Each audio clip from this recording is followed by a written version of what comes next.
Cadeem Lalor. And I'm Bethan Moorcraft. And this is the Half Bank Podcast, brought to you by Money.ca. This week on the podcast, we've decided to shake things up a bit. Instead of diving into one topic with the help of experts, we're going to explore a bunch of topics, just the two of us. And to make things even more interesting, that's one word for it, we have absolutely no idea what the topics are going to be. Now, I'm not sure what we did to annoy our producers, but they decided to give us this episode with very little prep time. And to make matters worse, they're going to throw some random personal questions at us as well. This may be payback from one producer for not doing an episode on Magic the Gathering cards. But anyways, we hope you enjoy the chaos. Before us, we have the Wheel of Finance. Actually, it's just our computer with a topics randomizer and a sound effect. But hey, this is a podcast. So, what we're going to do is spin the wheel, click a button on the randomizer, and then talk about whatever topic we land on. We're not going to get through all of the topics, but we'll see how many we can squeeze into this episode. All right, so let's spin the virtual wheel and find out what our first topic is. Is university worth it? Ooh. That's a good one. Yeah. I've often thought about this, actually. I studied English literature and language at university. Yeah. I was a real book nerd. I loved everything about kind of studying language, etc. But I look back and I think it was a passion, and I don't know that it necessarily took me to where I am today. After that undergraduate degree, I then did a master's in news journalism, which was very much a kind of skills-based course. It was a sort of 9 to 5. I actually felt like I was a journalist throughout that year. So that kind of set me up for my current career. But in order to get there, that's 4 years worth of student debt, which hurts. I think about what I did for my undergrad as well, like politics history, with the intention of being able to get into that field after. But I guess sometimes it's not just about the degree itself. It's kind of, do you get skills, anything applicable, connections, any work experience as you go through that program? Because in the case of me doing the politics history program, I was going to the University of Ottawa, and I hoped to be able to get a co-op placement. But it's just because not being bilingual really hindered my chances of doing that. And then that kind of took away from a big piece of why I went there in the first place. Let's just talk quickly, though, about paying for university. We've kind of touched on it a little bit, but I feel the weight of my student debt. It's, I'm paying back to the UK. It's a large sum, and it honestly hurts my soul. But it's just one of those things that just comes out of my paycheck every month, and there we are. But that's the other thing you need to think about in terms of, how you finance education and whether you go down the route that I have done, because while I'm glad I did it, the interest rates on my loan are, punitive, I would say. And I think a piece of that too is going to university kind of like for the right reason. Because there was a study I looked at a while back that said that some people go to university just because it's like what they're supposed to do after high school. They're not really sure of what they want to do with their career. They kind of pick a random degree. And it's kind of too expensive to just do that just because or just have a degree. Sure. Yeah, if you're not sure that you're going to really use it, you're not really sure what you want to do with it afterwards. As we've discussed, you kind of need to have a line in terms of who do you want to network with? Like what kind of companies do you want to work with? You sort of need to know that, have a sense of that at least before you go into it, because $20,000 plus on average for average 4-year degree, and more if you're an international student, you can't afford to not know where you want to go with it. So question for you then, if you could turn back time, would you do it all again, or would you do anything differently? I think for me, I definitely would try to get some part-time work or volunteering, or definitely would have been more proactive about trying to get work experience for my first degree. Even if I couldn't get the co-op placements, try to, network, talk to my professors, the ones I got along with better, see if I could get some sort of work on, experience my resume, basically before I left that 4-year degree, for sure. I think I may have chosen a different topic to study at undergrad, but, I loved my course. So, there's that too. I definitely needed to try a bit harder to network and kind of build a personal, professional brand for myself from a younger age. That's a very kind of big task to put on yourself as a 18, 19-year-old. But I think the earlier you can think about some of those things and be proactive about your career is the better.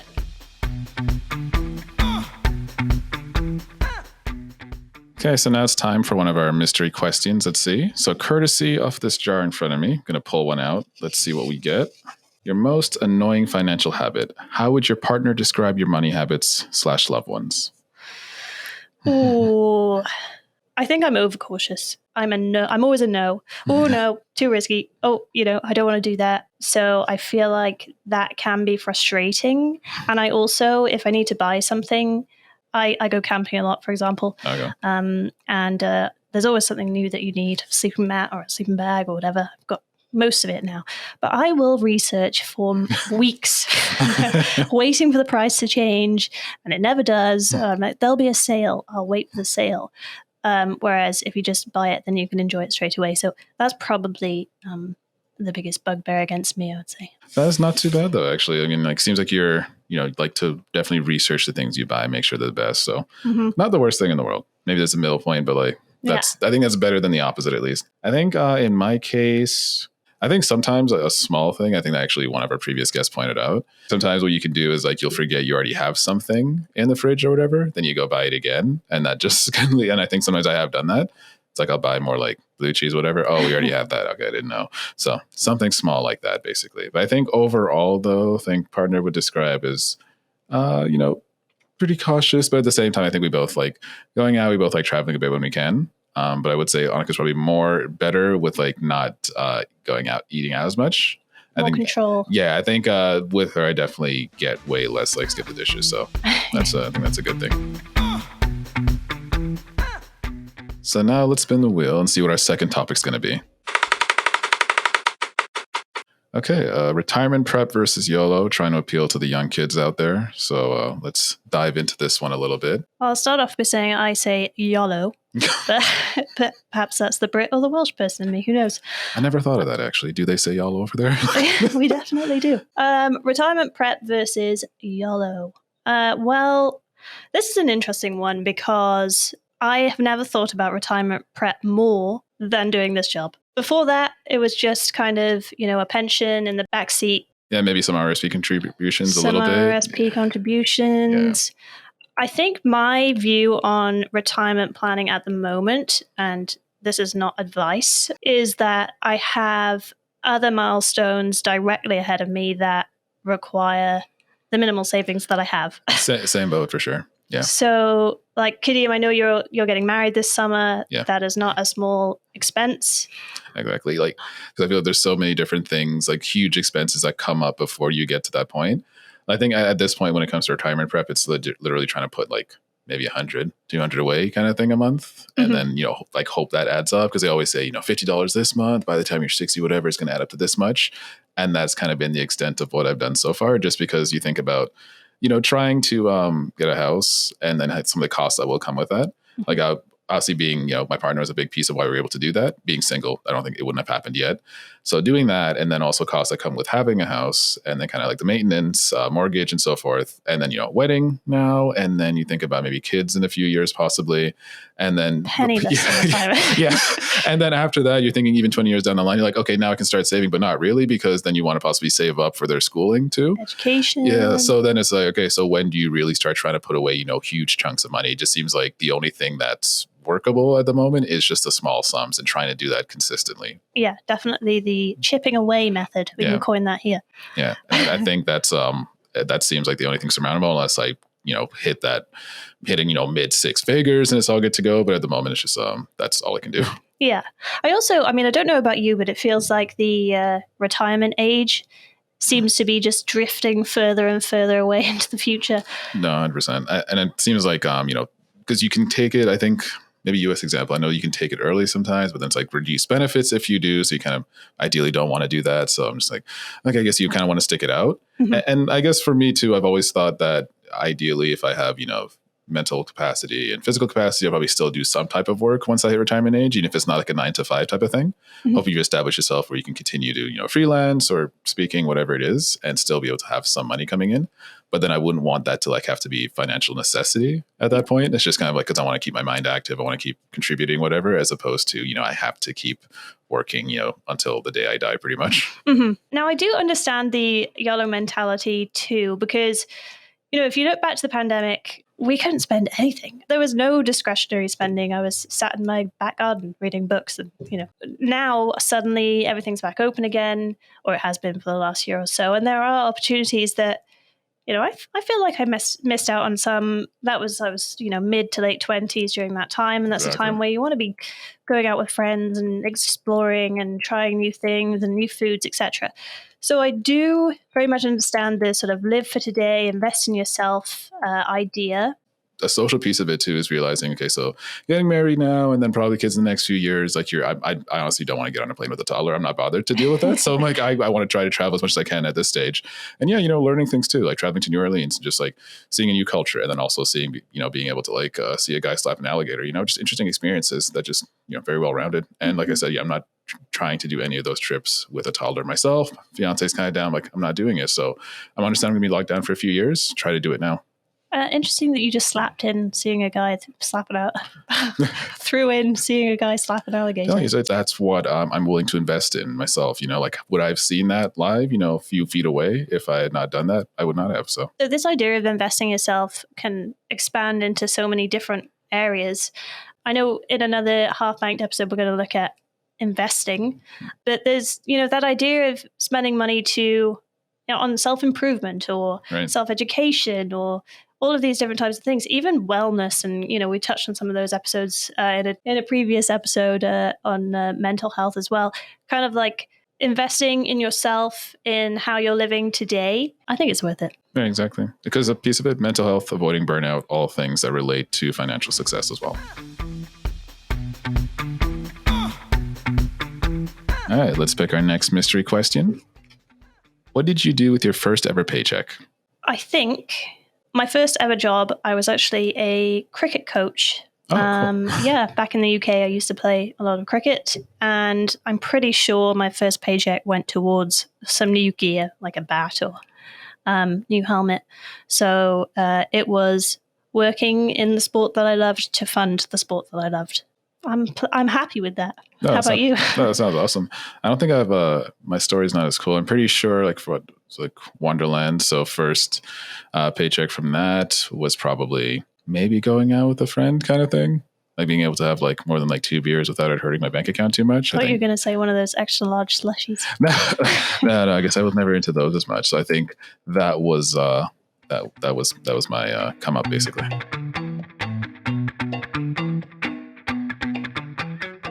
All right, my turn to spin the wheel. Here we go. Okay, financial literacy. That's a big one.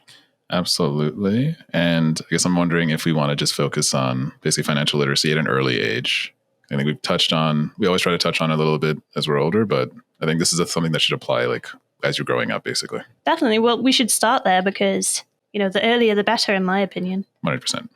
So I think that there's some programs from what I know, I think across Canada trying to, put it in elementary school curriculums, but that's, I think only the last like 10 years that there's really been focus on that. I remember growing up, I'd never learned about simple things, just like budgeting and so forth. That's all stuff I just kind of learned, the hard way, basically, when I kind of went off to university for the first time by myself at 17. So I think there's definitely a better roadmap for that. What was your experience like trying to learn financial literacy? I had absolutely no financial literacy taught in school. For me, it was very much steep learning curves all the way through higher education. I remember paying, my first water bill and thinking, what do I have to do? Like, who do I call? Things like that. It should be straightforward. You leave home and you should be equipped to do all of these things. But unfortunately for us, our age group, I don't think that was well taught at schools. I do believe there is an effort now to improve address that. Yeah. And we had James Batterston on one of the earlier podcast episodes that was about who do you trust with your money. And he said there's actually quite a lot of educational tools and free resources at public libraries and things like that. And there's, of course, lots of stuff online too. But I think the issue is that you have to search that out. Yeah, exactly. And the searching out can like be, make a conscious effort. And then also, with online, especially nowadays, like we look at, TikTok, all the influencers, people who are not really qualified to be giving financial advice, telling kind of impressionable young people, like, buy this stock, you'll get like $10,000 in 1 month. That it just creates kind of more danger in a sense if you don't know the good stuff to look out for. I think kind of if you want to dive into financial literacy online, you need a base level of literacy to start with. Mm-hmm. And now I think like social media has just kind of made that much harder. Yeah, definitely. And just going back to the school point, I just wish someone had dragged me into a classroom and, made me learn about how to do my taxes and what do all these different boxes mean and, what is investing in the stock market, Yeah, and then also because coming from the UK as well, I mean, I think like have you filed your taxes for the first time like in Canada, I'm guessing by now? Yes. Yeah. So the story behind that for people who don't know, in the UK, as a salaried employee, often your taxes, you pay income tax through a system called PAYE or PAYE, which is pay as you earn. And so your employer or your pension provider will take your income tax and your national insurance tax out of your wages before you get it. So essentially, you just take your money and go. So before I moved to Canada, I'd actually never filed taxes. So when I got my first T4 aged 24, I was like, whoa, what is this? What are all these boxes? What do I do? I did a lot of reading, but there's a lot to take in actually just to kind of understand what it all means. So I think in the end I used some sort of online tax prep platform. I don't know if it was TurboTax or Wealthsimple or one of those, but in the years that have followed, I've kind of learned a bit more.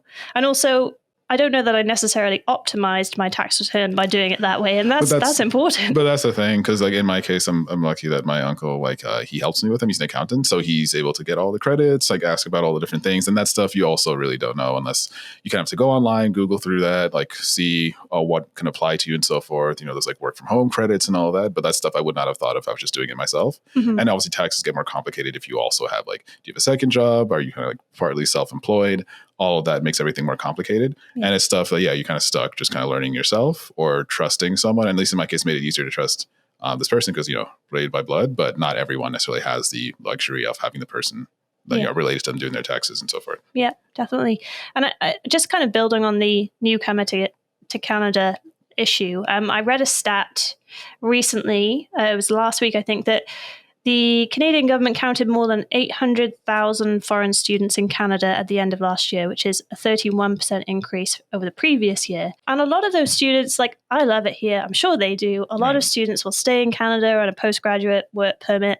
Then they may get permanent residency and, down the line may even become citizens.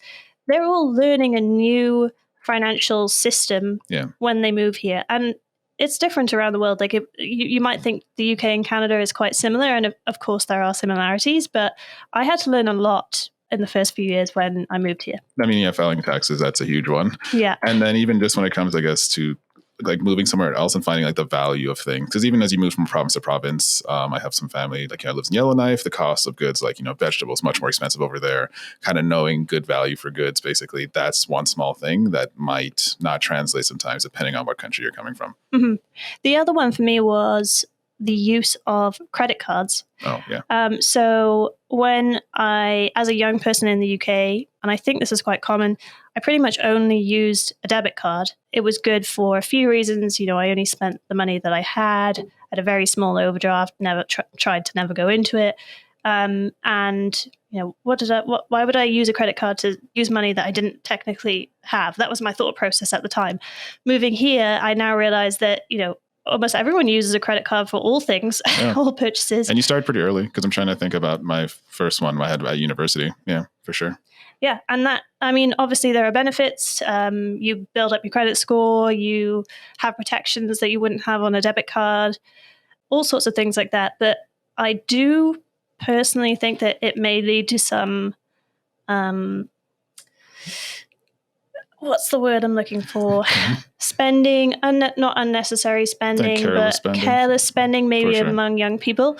Because I remember looking at some students. I came to U of T for an exchange for a few months, and there were students with huge widescreen TVs. There was me watching, Netflix on my phone back in London. I just thought, how are you affording to buy that? Yeah. And it's all been put on a credit card. So, I don't know. For me, that was a bit of a culture shock, a big change. But everyone learns in The different hard ways? way? Yeah, because I touched on that in the very first episode of Bank of Parents. For a while, I was like doing, going out, and I was spending for like, Uber or like cab rides at the time, I guess, before Uber, not to date myself too much, but spending cab rides, putting them on the credit card and kind of not thinking much about it. But that stuff adds up, like weekend over weekend. Next, it's a few $100s added up over something that you're not really thinking about it because it's just so easy, tap the card, put the code in at the time, whatever, and then you're just good to go. So, it does make, I think, a piece of it aside from cash too, it just makes it harder to track in a sense, unless you're actually making sure you go in online, checking your statement. And that's something that's the small thing I've learned to like be more careful of as I go along, is now I just kind of like have like, weekly or bi-weekly check-in on my statement, looking through the purchases instead of just scanning, and just leaving it at that. Yeah. And there are lots of apps and tools and things like that you can use to do that. So to keep track of your finances. Right. In a better way. And there are some specifically for like subscriptions too, and which is a small point, but apparently like it's pretty common for people to spend, $50 plus, $100 plus a month on subscriptions they're not even using. So that's a small thing, is checking for those things you don't use anymore. And again, with a credit card, it's easy to forget about those expenses. Mm-hmm. So, thinking about this, would you describe yourself today as a financially literate person? I'm still more to learn. I think that there's so many different areas of financial literacy. I think budgeting I've definitely become better with, like just in terms of kind of like judging the value of something I'm buying. Is it worth it? Kind of trying to look long term, but also looking long term, balancing the short term. Something I'm still working on, like our whole retirement talk. But then also I think investing is something that I'm still definitely not very versed in. So trying to get better with that. But compared to where I was like 10 years ago, miles ahead for sure. Yeah. That's good. I would say the same. But there's always new things to learn, as you said. So, we're talking a few days after the Bank of Canada raised interest rates to 5%. I'm not sure if you asked just the average person on the street that they would understand fully what that meant for their finances, for future purchases, for loans, etc. I honestly, before I started working here, I don't think I would have either. Mm-hmm. So that just shows that. Yeah. So. And that's something... we can talk about financial literacy in schools, education for newcomers, all of these different things, and just kind of learning through experience as well. But being able to pick apart what's changing in the current economy is another kind of important thing that we need to figure out a better way to kind of break down into normal language. Yeah, because I was going to say, if you have an economics class, they might teach the primary piece, but they might not tie it back to if you have any sort of, mortgage and so forth. How does that affect you directly? I think part of like how you make it more applicable is tying it back kind of like at that level. Mm-hmm. And then, even just, introducing classes that teach people things like filing taxes, opening a bank account, budget, credit card debt, why you don't want it, like the interest, all of those things that people kind of gloss over when they're trying to sell you credit cards, basically. Yeah. All right. My turn for the jar. And our next random question. What is the first thing you ever saved up to buy that you are proud of? I think from what I can remember, was getting one of my mom's family friends. She was staying over for a while with us, and she's just very helpful, very supportive, like over a summer. So when I saved up enough, she like needed a new robe, my mama suggested, so I got her a new one. And that was kind of like my first gift to someone else with like all of my own money. Yeah, kind of building on that. This isn't necessarily a gift or an object that I bought, but I remember the first time I took my mum to the ballet. And it's just like something that you, like an experience you can share with someone. And I think it is with parents, because they spend money to bring you up and take you and give you experiences. And when you can give that back one day, it feels so good. Oh, yeah. And so I thought that counts for them too. They definitely just appreciate that gesture. Yeah, definitely. That was a good day. All right. And the next random question from the jar. What is the first thing you would do or buy if you received $1 million? I guess my head right now goes to just like paying off a house and upgrading to a bigger. But I feel like in Toronto, it's like it might just like barely be enough anyway.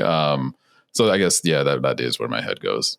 Well, I mean, I don't want to be boring, but I'd love to get on the housing ladder. So that would help.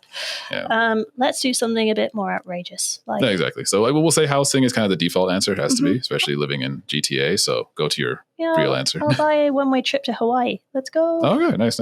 I was honestly thinking travel too. Like, honestly, I probably just want to be able to just honestly travel a lot. A bunch of places in mind, like Australia, Jamaica, of course. All right. Last random question. What's the worst buyer's remorse you've ever had? I've bought a few bad phones in my day. Oh, I don't know that it's the worst buyer's remorse, but it's the first thing that's come to my head. I refuse to spend money on phones because I, occasionally drop them. Occasionally leave them places.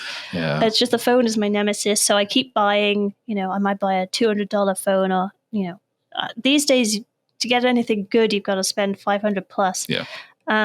So yes, I had a trusty Samsung for years, and then I switched over to another brand, and it was awful. I hated it. Thankfully, I guess like a house isn't my answer. That would really suck. That would. Yeah.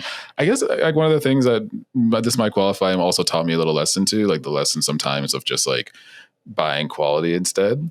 So like for jeans, basically, like sometimes I'd go to a more expensive place like Jack and Jones. I'm like, it's like $100 jeans is ridiculous. So I'm like, let me just go to like, Walmart or go to wherever. And I buy those ones and they can fit okay, but they just wear out like in literally 2 months, the same level of wear I'd get from the more expensive ones in like a year, sometimes, a year and a half. So I figured it actually, it worked out to being cheaper over time to just buy the one expensive pair one time. And then do that. And I thought that was my lesson on, quality over quantity for some things, at least. Do you feel like you realized that at a certain age? Because I feel like I understand that and I try to go by that these days, but probably didn't when I was 21. No, I think that definitely wouldn't have applied. I think I wasn't even in the position to really be able to buy quality over quantity when I was younger. So that's a side track, but there was like a whole, I think there was something Terry Pratchett wrote about like this an allegory of the soldier, the one who gets the expensive boots, who keep him, safe from rain and all that stuff. He can buy the one pair, they last him this long, but the other poorer soldier has to buy the cheaper pair and he cannot afford to buy the expensive pair, but he ends up paying more over the long term with the cheaper pair of boots because he can't spend the amount for the more expensive ones at one time. So I think that kind of solidified it, but honestly that lesson only clicked with the jeans like the last 5-6 years. Well, big thanks to our producers. That actually turned out better than I thought it would be. Yeah, thanks producers. That was really fun. If you're still listening to our rambling, thank you. Our producers will probably make us do another one of these at some point. So if there are any questions you want to ask us or topics you want us to cover, please email us at hello@halfbanked.com. And that was Half Banked. If you like this episode, be sure to subscribe, rate, and review us on Apple, Spotify, or wherever you're listening to this podcast. Special thanks to executive producer Samantha Eamon and producers Kevin Hamilton, Shane Murphy, James Baston, and technical producers Marie Alcober and Mohammed Tabish. For more information, you can check out halfbank.com. Until next time.